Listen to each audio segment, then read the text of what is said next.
మీ ఎలాంటి వ్యాపార ప్రకటనలకైనా వెంటనే మా ఛానల్ సంప్రదించండి.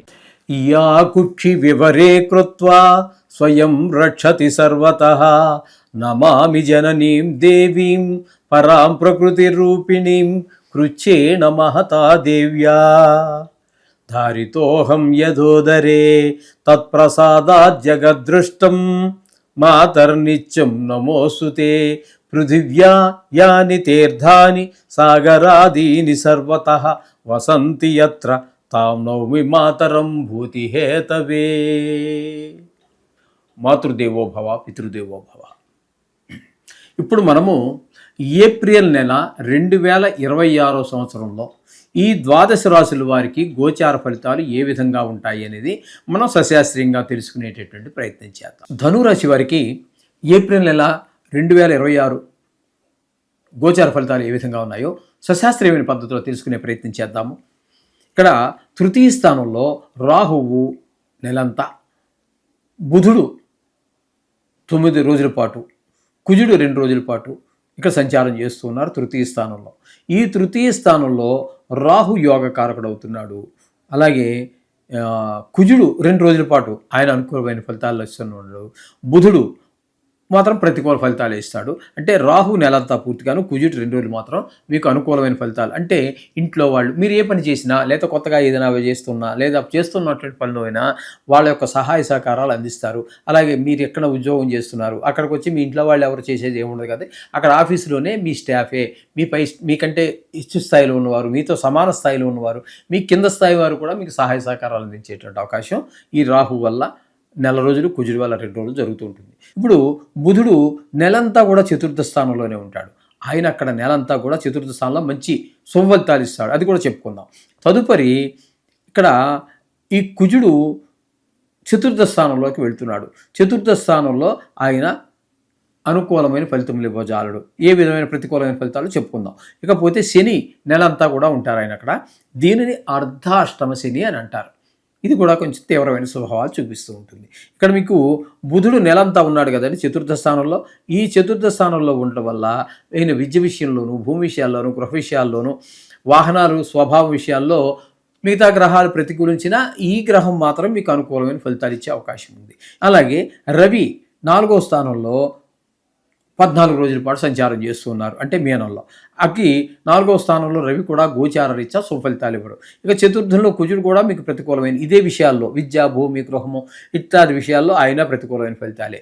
రవి 4వ స్థానంలో ఆయన కూడా ఇక్కడ విద్య, భూమి, గృహము, కాస్త తల్లిగారి ఆరోగ్య విషయాల్లోనూ ప్రతికూలమైన ఫలితాలు ఇస్తూ ఉంటాడు. ఇక శని అర్ధాష్టమ శని, ఆయన గురించి చెప్పాల్సిన పని లేదు. ఆయన కూడా ప్రతికూలంగానే ఉన్నాడు. అయితే ఈ 4వ స్థానంలో ఉన్నటువంటి నెలంతా ఉన్న బుధగ్రహం ఒక్కటి మాత్రం మీకు అనుకూలమైన ఫలితాన్ని ఇస్తూ ఉన్నది. కాబట్టి ఇక 5వ స్థానంలో అంటే మేషం అవుతుంది. ధనురాశి నుంచి 5వ స్థానం మేషం అవుతుంది. అక్కడ రవి ఒక 15వ తారీఖు నుంచి నెలంతా కూడా ఆయన కూడా 5వ స్థానంలో అనుకూలమైన ఫలితాలు అంటే సంతానం మీద దుష్ప్రభావం చూపిస్తూ ఉంటాడు. కాబట్టి అది కూడా కొంచెం జాగ్రత్తగా చూసుకోండి. పిల్లలకు చదువు మీద శ్రద్ధ తగ్గటం అలాంటివి లేకుండా చూసుకోండి. ఇకపోతే శుక్రుడు 5వ స్థానంలో 19వ తారీఖు వరకు ఉంటాడు. ఇక్కడ మీకు రవి పిల్లల మీద దుష్ప్రభావం చూపిస్తూ ఉంటే శుక్రుడు 5వ స్థానం మీద 19వ తారీఖు వరకు ఉంటాడు. కాబట్టి ఈయన పిల్లల విషయంలో చాలా మంచిగా ఉంటాడు. ఆయనేమో వ్యతిరేకిస్తూ ఉన్నాడు. ఆయన హాని చేయడం కోసం, కొంచెం కష్టాలు కలిగించడం కోసం రవి ప్రయత్నిస్తూ ఉంటే శుక్రుడు కొంచెం దానికి అనుకూలమైనటువంటి ఫలితాలు పిల్లలకి అందిస్తూ ఉన్నాడు. ఈ విధంగా ఉంటుంది.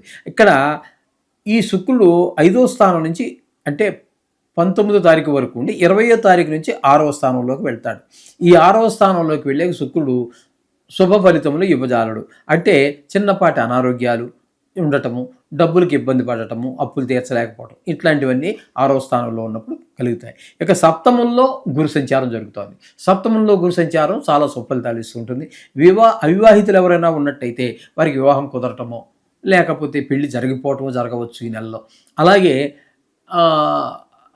భాగస్వామ్యుల మధ్యన కొంత మంచి ఏకాభిప్రాయం ఉండటము, అలాగే ఒకవేళ ఆల్రెడీ వివాహం అయిపోయిన వారే ఉన్నారు వారి మధ్యన అన్యోన్య దాంపత్యం ఏర్పడటం లాంటివన్నీ కూడా అన్యోన్య ఒక ప్రేమ అభిమానాలు అవకాశం ఉంటుంది గురువు సప్తమంలో ఉండటం వలన.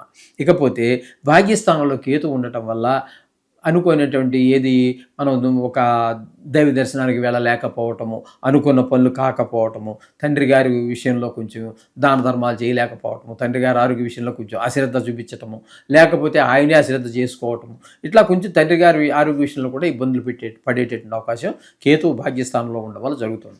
ఈ విధమైన ఫలితాలు. అంతే మొత్తంగా చెప్పాలి అన్నట్టయితే రాహు పూర్తి శుభుడండి. అలాగే బుధుడు మనం చెప్పుకోవాలంటే ఉపయోగం లేదు. ఇక 4వ స్థానంలో బుధుడు ఒక 21 రోజుల పాటు మనకి చాలా అనుకూలమైనటువంటి ఫలితాలన్నీ ఇస్తూ ఉన్నాడు.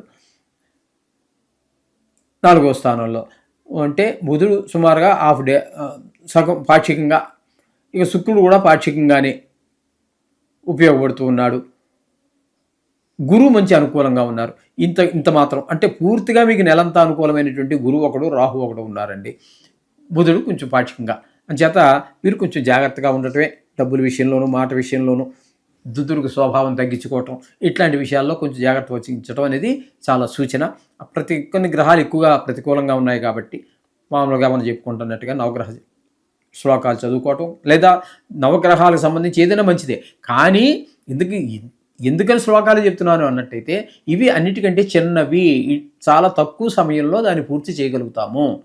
అందుకని మేము ఎక్కువగా శ్లోకాల్ని, ఇవి డైరెక్ట్ అటాక్ కదండి, అంచేత దానికే ఎక్కువ ప్రిఫర్ చేస్తూ ఉంటాం. ఆ విధంగా చేసుకోండి. వీటి యొక్క దుష్ప్రభావం నుంచి మీరు ఈజీగా బయటపడగలుగుతారు. శుభం భూయాత్.